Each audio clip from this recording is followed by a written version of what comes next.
बड़ा ही अच्छा मौसम हो रहा था और उस दिन मनोज की ऑफिस की छुट्टी भी होती है। मौसम को देखकर कविता का बाहर घूमने जाने का बड़ा ही मन करता है। वो मनोज से बोलती है, मनोज चलो ना बाहर कहीं चलते हैं, कितना अच्छा मौसम हो रहा है।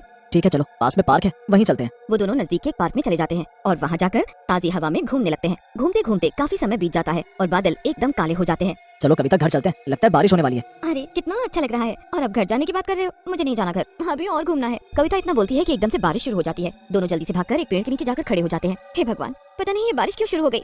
छत पर रखे मेरे कपड़े भी भीग जाएंगे अब। वो दोनों पार्क से निकल पड़ते हैं और अपने घर की ओर जाते हैं। रास्ते में उनको नीचे एक सुंदर छाता पड़ा हुआ दिखाई देता है। अरे वो देखो छाता, मुझे लगता है कोई अपना छाता यहीं भूल गया है। चलो ना इस छाते को जल्दी उठाओ। नहीं नहीं, हमें ऐसी पड़ी हुई चीजों को कभी नहीं लेना चाहिए। अरे ये छाता ही तो है, अभी बारिश इतनी तेज है और ये छाता ही हमें इस बारिश से बचा सकता है। बाद में जब कभी दोबारा पार्क आएंगे तो इसे यहीं रख देंगे, जिसका भी ये छाता होगा वो ले जाएगा। कविता की बात मानकर मनोज उस छाते को उठा लेता है। छाता उठाते ही उसे अजीब सा महसूस होता है पर वो ध्यान नहीं देता और दोनों अपने घर के लिए निकल पड़ते हैं। घर पहुंचने के बाद कविता छाते को अपने कमरे में रख देती है। हे भगवान, आज तो इस छाते ने हमें बारिश में भीगने से बचा लिया। हाँ सच में, तुमने बिल्कुल सही कहा कविता। अच्छा क्या तुम मेरे लिए एक कप चाय बना दोगी? हाँ क्यों नहीं, अभी बनाती हूँ, और उसके साथ गर्मा गर्म पकौड़े भी। जैसे ही कविता रसोई की ओर बढ़ती है तो उसे कुछ सुनाई देता है। कविता कविता मेरे पास आओ कविता। कविता पीछे मुड़ती है और देखती है पर रसोई में कोई नहीं होता। फिर वो चाय बनाने में लग जाती है कि उसे फिर से वही आवाज सुनाई देती है। तुम कहाँ जा रही हो? यहाँ आओ ना मेरे पास। आओ कविता, मेरे पास आओ, मेरे पास आओ। आवाज सुनकर कविता बहुत डर जाती है और पीछे की ओर हटने लगती है। तभी उसे अपने कंधे पर किसी का हाथ महसूस होता है। कौन है मेरे पीछे? कविता ये मैं हूँ। तुम्हें क्या हुआ? तुम इतना डरी क्यों हुई हो? ओह मनोज, ये तुम हो। मुझे लगा कि कोई और है। हमारे अलावा यहाँ और कौन मौजूद हो सकता है?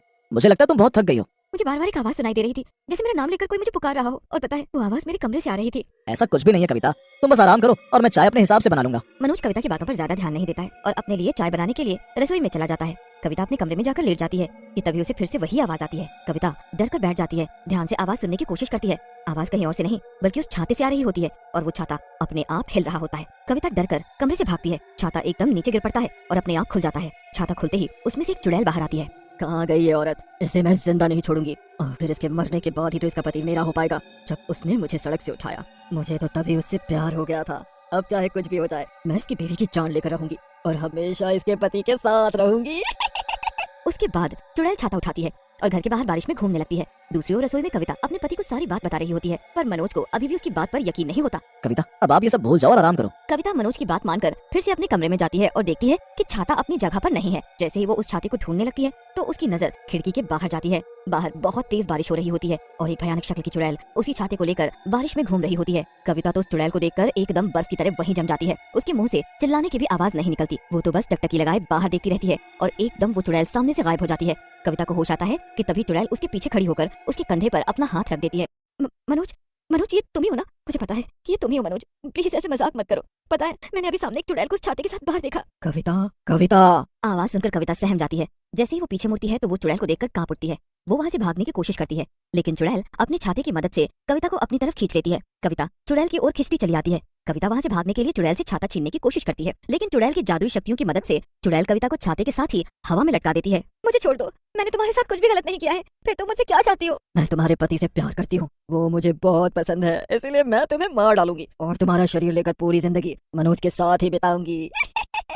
नहीं नहीं, ऐसा मत करना, मुझे और मेरे पति को छोड़ दो, ऐसा मत करो। कविता बार बार जादुई छतरी से छूटने की कोशिश करती है पर बार बार नाकामयाब हो जाती है और फिर वो मदद के लिए अपने पति मनोज को बुलाती है। कविता की बात सुनकर मनोज रसोई से भागता हुआ कमरे में आता है। वो चुड़ैल को देखकर सहम जाता है और फिर जब वो अपनी बीवी कविता को छाते के साथ हवा में लटका देखता है तो जोर जोर से चिल्लाने लगता है। कविता कविता। मनोज, मनोज मुझे बचा लो मनोज, ये चुड़ैल मुझे मारना चाहती है ताकि मेरे शरीर में आकर ये तुम्हारे साथ बीवी बनकर रह सके। मैं ऐसा बिल्कुल भी नहीं होने दूंगा, छोड़ दो मेरी बीवी को। मनोज अपनी पत्नी को बचाने के लिए उसे धक्का देता है। चुड़ैल गुस्से से एकदम लाल आंखें कर लेती है। तुम कविता को छोड़ दो वरना मैं तेरे लिए ये सब कर रही हूँ और तुम मुझे ही धक्का दे रहा है। सुन मेरी बात कान खोलकर, मैं तुझसे प्यार करती हूँ। जब तक ये जिंदा है हम एक साथ नहीं रह सकते। तुझे हासिल करने के लिए मैं इसकी तो क्या सबकी जान ले सकती हूँ। मैं और एक चुड़ैल के साथ रहूंगा? कभी नहीं, इससे अच्छा तो मैं खुद मर जाऊंगा। इसलिए अच्छा होगा तू मेरी बीवी और मुझको छोड़कर अभी के अभी निकल जा। ऐसा तो कभी नहीं हो सकता, मैं तुझे अपना बना कर ही रहूंगी। खबरदार जिस लड़की का नाम दोबारा लिया। मनोज कविता को बचाने के लिए चुड़ैल से लड़ जाता है पर वो चुड़ैल का कुछ नहीं बिगाड़ पाता। उसके बाद वो सोचता है कि क्यों ना कविता को बचाया जाए। फिर वो कविता को बचाने की कोशिश करता है लेकिन उसकी सभी कोशिश नाकामयाब ही रहती है और वो कविता को नहीं पकड़ पाता। ये सब देखकर चुड़ैल और भी ज्यादा गुस्सा में आ जाती है। तुम इस बेवकूफ लड़की के लिए इतने पागल क्यों हो रहे हो? देखो मनोज, बहुत हो गया। अब मुझे लगता है तुम्हें सबक सिखाना ही होगा। चुड़ैल अपनी जादुई शक्तियों की मदद से मनोज को दीवार पर पटक देती है, जिससे उसे बहुत चोट लगती है। मनोज फर्श से उठने की कोशिश करता है, लेकिन उसका सर घूमने लगता है और वो खड़ा ही नहीं हो पाता। देखो मनोज, प्लीज मुझे माफ कर दो। तुम्हें अपनी हरकतों की वजह से इस दर्द से गुजरना पड़ेगा, पर चिंता मत करो, मैं ज्यादा समय नहीं लूंगी। एक बार ये लड़की मर जाए तो हम दोनों एक साथ हो जाएंगे।